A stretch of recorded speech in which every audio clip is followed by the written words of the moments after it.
अतीत कभी किसी का पीछा नहीं छोड़ता। आज नहीं तो कल जो आपने किया है निश्चित तौर पर आपको भुगतना पड़ेगा। और ऐसा ही हुआ है कि 20 साल पहले के एक प्रकरण के अंदर बीजेपी के विधायक कंवरलाल मीणा को आज सरेंडर करना पड़ा और उसके बाद उन्हें जेल भेज दिया गया। राजस्थान विधानसभा के इतिहास में आज ये बेहद शर्मनाक दिन था जब किसी ने राजस्थान विधानसभा के सदस्य रहते हुए सजायाफ्ता कैदी के रूप में सरेंडर किया है। और अब कांग्रेस इसको लेकर जमकर विरोध कर रही है कि आखिर 20 दिन बीत जाने के बाद भी विधानसभा अध्यक्ष ने बीजेपी विधायक कंवरलाल मीणा की सदस्यता क्यों नहीं रद्द की।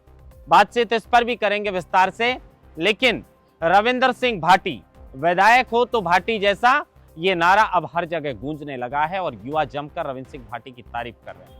जिस तरीके से विधानसभा के मनिहारी गांव में हाईटेंशन लाइन बिछाने को लेकर जो विवाद पैदा हुआ था और जिसमें पुलिस ने जिस तरह से बल प्रयोग किया और जिस तरह से गांव वालों के साथ सलूक किया, महिलाओं के साथ और बच्चों के साथ बर्बरता की, उसके बाद रविंदर सिंह भाटी सीधे पुलिस से भिड़ गए और उसके बाद अब जिला कलेक्टर टीना डाबी से भी कह दिया है कि समझा लीजिए एसडीएम साहब को इस तरीके से यहां पर नहीं चलने वाला। इस मामले को लेकर न सिर्फ रविंदर सिंह भाटी बल्कि सांसद जो बेनीवाल हैं, उमेदराम बेनीवाल और हरीश चौधरी भी सुर में सुर मिला रहे हैं। वो कह रहे हैं कि इस तरीके से किसानों के साथ कोई अन्याय करेगा तो ये सब बर्दाश्त नहीं किया जाएगा। विस्तार से बातचीत करेंगे, लेकिन नरेश मीणा ने कल जब उन्हें कोर्ट में पेशी के लिए लाया गया तो जाते जाते बड़े आरोप सिस्टम पर लगा गए और कहकर गए कि पूरा सिस्टम भ्रष्ट है। मैं 6 महीने से जेल के अंदर बंद हूं। न्यायपालिका की आंखों से पट्टी इसलिए हटाई गई ताकि न्यायपालिका जाति और धर्म को देखकर न्याय दे सके। ये टीस थी नरेश मीणा के दिल की, क्योंकि विगत 6 महीनों से एसडीएम अमित चौधरी को थप्पड़ मारने के मामले में नरेश मीणा जेल में सजा काट रहे हैं।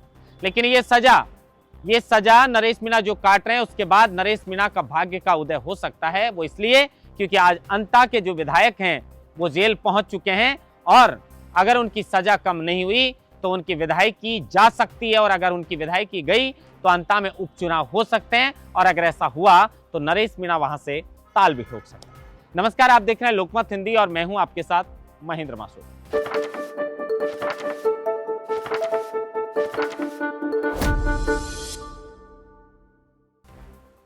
सबसे पहले आज की सबसे बड़ी खबर बीजेपी के विधायक कंवरलाल मीणा को लेकर ही शुरुआत करते हैं। आज से मैंने कहा ना शुरुआत में कि अतीत कभी किसी का पीछा नहीं छोड़ता। जो आपने किया है सही या गलत वो आपको भुगतना पड़ेगा, निश्चित तौर पर भुगतना पड़ेगा।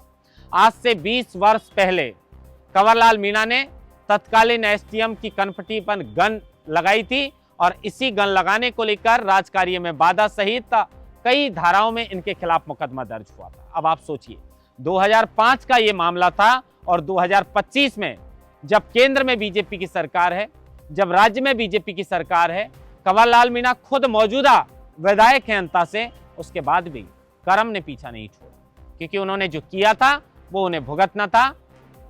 भगवान के घर देर है अंधेर नहीं, ये हम सब सुनते हैं। तो न्यायपालिका में भी यही है कि भले ही देर से हो लेकिन न्याय जरूर मिलता है। और आज समय था लगभग 11:15 बजे का। अंता के जो विधायक हैं कंवरलाल मीणा, वो 11:15 बजे के आसपास एसीजीएम कोर्ट के अंदर, मनोहरपुर थाना का जो एसीजीएम कोर्ट है उसमें लगभग 11:15 बजे जो बीजेपी के विधायक हैं कंवरलाल मीणा वो वहां पर पहुंच जाते हैं। लेकिन उससे पहले बालाजी के दर्शन करके जाते हैं। कंवरलाल मीणा के साथ वकील भी थे, उनके समर्थक भी थे। उन्होंने कहा कि मुझे कोर्ट पर भरोसा है। 11:15 बजे के आसपास, क्योंकि आज 21 तारीख थी और ये आखिरी समय था, सुप्रीम कोर्ट से उन्हें ट्रायल कोर्ट में सरेंडर करने के लिए बोला गया था। अगर वो ऐसा नहीं भी करते तो पुलिस उन्हें अरेस्ट करती और कोर्ट में पेश कर। उन्होंने खुद सरेंडर किया। लगभग 20 मिनट तक वो एसीजीएम कोर्ट के अंदर बैठे रहते हैं। उसके बाद उन्हें न्यायिक अभिरक्षा में भेजा जाता है। उसके बाद उनका मेडिकल करवाया जाता है और अब उन्हें जुडिशियल कस्टडी में रहना पड़ेगा। लेकिन अब इसको लेकर कांग्रेस कई सवाल खड़े कर रही है। कांग्रेस के नेता प्रतिपक्ष टीकाराम जूली का कहना है कि ये राजस्थान के इतिहास में विधानसभा के लिए बेहद शर्मनाक दिन है। राजस्थान विधानसभा के लिए बेहद शर्मनाक दिन इसलिए है क्योंकि मौजूदा बीजेपी के विधायक जिन्होंने सजायाफ्ता कैदी के रूप में सरेंडर किया है, 20 दिन बीत गए हैं, लेकिन राजस्थान के विधानसभा अध्यक्ष से जो है वो उन्होंने मुलाकात भी की, उसके बाद कंवरलाल मीणा की सदस्यता रद्द नहीं की गई है। फिर राहुल गांधी की सदस्यता तत्काल प्रभाव से आखिर क्यों रद्द की गई थी? अब इसी को लेकर विपक्ष जो है वो विधानसभा अध्यक्ष पर सवाल खड़े कर रहे हैं और कह रहे हैं कि भाई सदस्यता क्यों नहीं रद्द की, ऐसा दिन क्यों आने दिया कि राजस्थान विधानसभा का कोई सदस्य रहते हुए वो सजा याफ्ता कैदी के रूप में कोर्ट में सरेंडर कर रहा है। अब इसमें बहुत सारे पेच फंसे हुए हैं। विधानसभा अध्यक्ष ने राज्यपाल से मुलाकात की है, मुख्यमंत्री भजनलाल शर्मा ने राज्यपाल से मुलाकात की है, तो लोग अब इससे भी कंवरलाल मीणा को जोड़कर देख रहे हैं कि हो सकता है कि कंवरलाल मीणा की सजा जो है वो कम करवाने के लिए शायद ये मुलाकात कर रहे हैं। खैर, इसकी कोई आधिकारिक पुष्टि तो नहीं है कि वो क्यों मुलाकात कर रहे हैं, लेकिन ऐसा पहले हो चुका कई राज्यों में जब राज्यपाल सजा खत्म या कम कर सकते हैं। तो क्या ये मुलाकात इसलिए हो रही है क्योंकि मंत्री जोगाराम पटेल से इसका सवाल पूछा गया कंवरलाल मीणा को लेकर, तो वो तो चुप थे, लेकिन विधानसभा अध्यक्ष ने इस मामले को लेकर कहा है कि एजी से बात की जाएगी और जो भी विधिक कार्रवाई होगी तुरंत प्रभाव से की जाएगी। अब 20 दिन बीत गए हैं, हो सकता है जल्द एजी से मुलाकात कर लें और कानूनी जो भी सलाह लेनी है वो लेकर कंवरलाल मीणा की सदस्यता रद्द कर दें।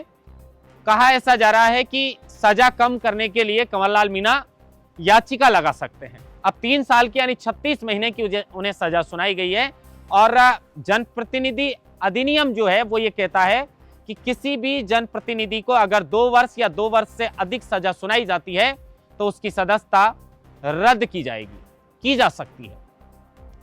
अब कहा जा रहा है कि अगर सजा उनकी 23 महीने की रह जाती है 36 में से, तो फिर उनकी विधायकी बच सकती है और अगर ऐसा नहीं हुआ तो उनकी विधायकी जाने के पूरे चांसेस हैं। अब यह फैसला विधानसभा अध्यक्ष के ऊपर है कि विधानसभा अध्यक्ष कब कंवरलाल मीणा की सदस्यता को लेकर फैसला लेते हैं, या फिर आने वाले समय में उनकी जो है सजा कम होगी और अगर 2 वर्ष से सजा कम होती है तो कंवरलाल मीणा की जो विधायकी है वो बच सकती है और ऐसा नहीं हुआ और अगर वहां से उनकी सदस्यता रद्द होती है, उनकी सजा बरकरार रहती है, क्योंकि सजा मिलने के बाद उन्होंने हाईकोर्ट का भी दरवाजा खटखटाया, उन्होंने सुप्रीम कोर्ट का भी दरवाजा खटखटाया, लेकिन उन्हें राहत नहीं मिली है। और जो हमने कुछ दिन पहले खबर चलाई थी कि अगर ऐसा हुआ तो फिर अंत में उपचुनाव होंगे और ऐसा हुआ तो नरेश मीणा भी वहां से ताल ठोक सकते हैं। नरेश मीणा पर बातचीत बाद में करेंगे, लेकिन अब रविंदर सिंह भाटी पर लौटते हैं। सिर्फ विधानसभा के अंदर जो मनियारी गांव वालों का जो मुद्दा था कि हाईटेंशन की लाइन बिना गांव वालों को मुआवजा दिए और उनको सूचित किए बिजली कंपनियां बिछाना चाहती थी, पुलिस का भारी बल प्रयोग जो है वो उनके साथ में था। जब गांव वालों ने इस बात का विरोध किया तो उल्टा चोर कोतवाल को डांटे वो वाली कहानी हो गई। गांव वालों के ऊपर ही जो है वो पुलिस बल प्रयोग करने लगती है, मारपीट करने लगती है, महिलाओं के ऊपर मारपीट करने लगती है। हद तो तब हो जाती है कि एक 2 महीने के मासूम की मां को पुलिस हिरासत में लेकर थाने ले आती है और उसके बाद रविंद्र सिंह भाटी को जैसे ही ये सूचना मिलती है वो थाने में पहुंच जाते हैं। थाने का वो वाक्य हम सबने देखा है कि किस तरीके से रविंदर सिंह भाटी जमकर पुलिस पर बरसे हैं। पुलिस ने कहा कि मैं वर्दी उतार दूं, भाटी ने कहा कि उतार दीजिए, कि आप कंपनियों की दलाली करने के लिए ये वर्दी पहनते हैं, सरकार आपको तनख्वाह देती है, आपको बिजली कंपनियां तनख्वाह नहीं देती। और वो पूरा जो भी ड्रामा हुआ उसके बाद बाड़मेर की जिला कलेक्टर टीना डाबी के सामने उमेदराम बेनीवाल जो वहां से सांसद हैं रविंद्र सिंह भाटी मौजूद रहे और उन्होंने साफ कह दिया सख्त लहजे में, कड़क लहजे में कि भाई देख लीजिए इस तरह का रवैया पुलिस का जो है वो बर्दाश्त की सीमा से बाहर हो चुका है, चलने वाला नहीं है। और एसडीएम साहब को समझा लीजिए कि एसडीएम साहब इस तरह का काम नहीं करें। भोली भाली जनता के साथ अन्याय करने का अधिकार किसी भी अधिकारी को, किसी भी कर्मचारी को नहीं है। इसको लेकर भाटी सीधे पुलिस से भिड़ गए और उसके बाद बाड़मेर जिला कलेक्टर टीना डाबी को कह दिया है कि अब गांव वालों के साथ इस तरह का बर्ताव पुलिस का नहीं रहना चाहिए। उसके बाद जमकर भाटी की तारीफ और लोग कह रहे हैं कि भाई विधायक हो तो रविंदर सिंह भाटी जैसा होना चाहिए। अब न्यायपालिका की आज हम बात कर रहे हैं कंवरलाल मीणा को लेकर, तो अब नरेश मीणा के ऊपर लौटते हैं। नरेश मीणा ने देवली उनियारा वाले मामले में 166/24 के अंदर वो सजा काट रहे हैं। इन दोनों मामलों को लेकर सुनवाई भी बहुत बार हुई 166/24 और 167/24 पर, लेकिन अभी तक इस मामले को लेकर कोई फैसला नहीं आया। 30 मई को नरेश मीणा को लेकर सुनवाई है, लेकिन कल जब नरेश मीणा को बूंदी जेल से SC/ST कोर्ट टोंक के अंदर लाया गया तो वापस कोर्ट से निकलते टाइम नरेश मीणा ने कह दिया कि 6 महीने से जेल के अंदर बंद हूं, यहां पर पूरा सिस्टम भ्रष्ट है। पहले वो मुख्यमंत्री भजनलाल शर्मा पर आरोप लगा के गए थे कि मुख्यमंत्री भजनलाल शर्मा ने पिछली पेशी के दौरान उन्होंने कहा था कि भजनलाल शर्मा ने अपना वादा नहीं निभाया, और इस बार तो उन्होंने सिस्टम को भ्रष्ट बताते हुए न्यायपालिका पर ही सवाल खड़े कर दिए। नरेश मीणा ने कहा कि न्यायपालिका की आंखों से पट्टी इसलिए हटाई गई ताकि वो देख सके कि कौन सी जाति का है, कौन सा धर्म का है, और उसके बाद फैसला किया जा सके। ये नरेश मीणा के दिल की टीस थी। उन्होंने कहा कि सामान्य धाराओं में मुकदमा दर्ज होना था, एसटीएम को थप्पड़ ही तो मारा था। उन्होंने बहुत से जो सरकारी कर्मचारी हैं उनको थप्पड़ जड़े हैं, लेकिन नरेश मीणा को इतनी बड़ी सजा क्यों? जो अशोक चांदना है कांग्रेस नेता, उन्होंने भी कहा था कि नरेश मीणा को जबरन फंसाया जा रहा है। अब इस मामले को लेकर नरेश मीणा के समर्थकों ने ऐलान किया है 23 तारीख को नरेश मीणा की जमानत याचिका पर हाईकोर्ट में सुनवाई होनी है। क्या फैसला आएगा इसका इंतजार रहेगा, और 23 तारीख का अल्टीमेटम भी दिया गया है कि अगर 23 तारीख तक नरेश मीणा को राहत नहीं मिलती है, जमानत नहीं मिलती है, तो फिर आंदोलन की रणनीति तय की जाएगी और उसके बाद आंदोलन किया जाएगा। महेंद्र मास्टर, लोकमत हिंदी, जयपुर।